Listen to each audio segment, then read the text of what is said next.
Dans le prochain épisode de Ici tout commence. Tandis que Maxime révèle la vérité à Salomé, Stella fait une demande à Gaëtan. En parallèle, Louis est décidé à relever le défi. Attention, les paragraphes qui suivent contiennent des spoilers sur l'épisode d'Ici tout commence diffusé demain soir sur TF1.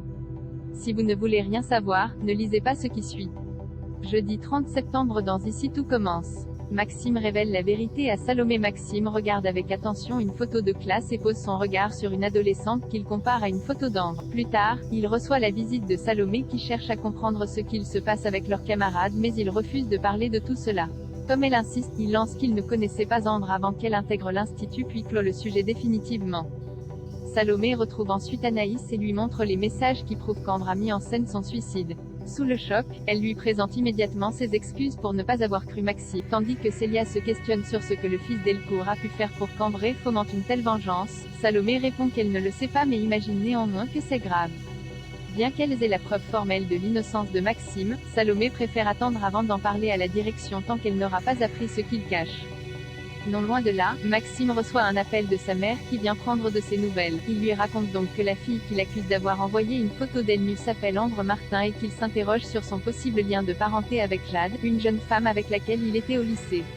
Si tel est le cas, Maxime se demande alors si c'est à cause de ce qu'il lui a fait qu'Ambre veut se venger. Après avoir admis que ce qu'il a fait quand il avait 15 ans était grave, Chloé lui fait remarquer qu'il n'est plus comme ça et de l'encourager à en parler à Antoine. Toutefois, Maxime exclut que tout le monde soit au courant de cette partie de son passé.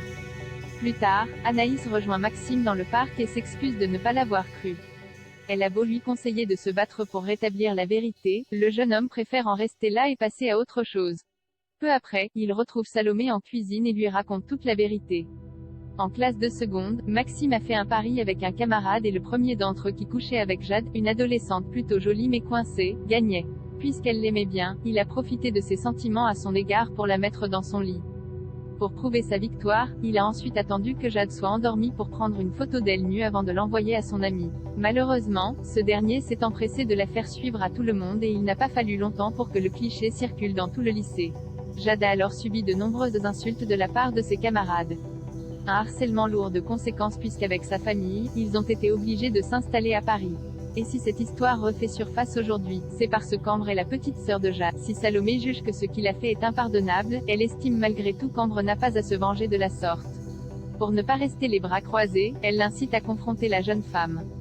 De retour à l'institut, Ambre apprend par Charlène que Maxime a été viré. Quand Célia vient à sa rencontre, Ambre s'étonne qu'elle ne soit pas venue la voir à l'hôpital. Célia indique donc qu'elle est au courant qu'elle a tout planifié depuis le début et lui conseille de ne pas prendre ses aises car elle ne restera pas longtemps ici. Mais l'instant qui suit, leur conversation est interrompue par Maxime qui souhaite voir Ambre.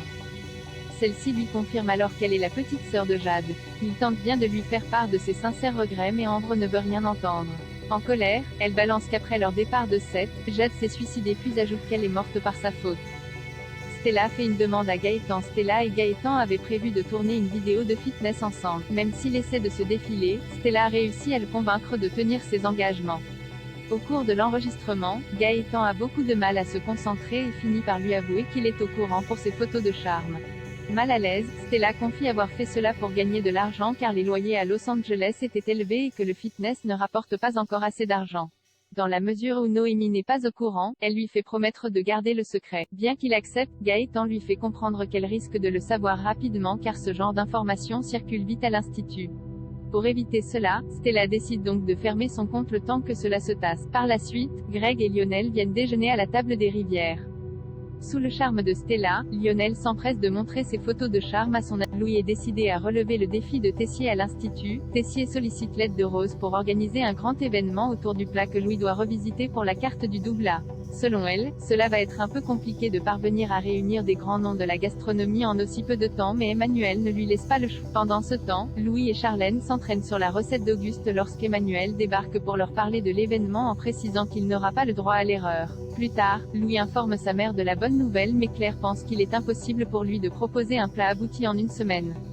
Même si Claire est certaine qu'Emmanuel cherche à le piéger, Louis est cependant prêt à relever le défi et se remet au travail. De son côté, Tessier jubile de voir que son plan fonctionne. Persuadé que Louis n'y arrivera jamais, il espère l'anéantir afin de le voir quitter son établissement.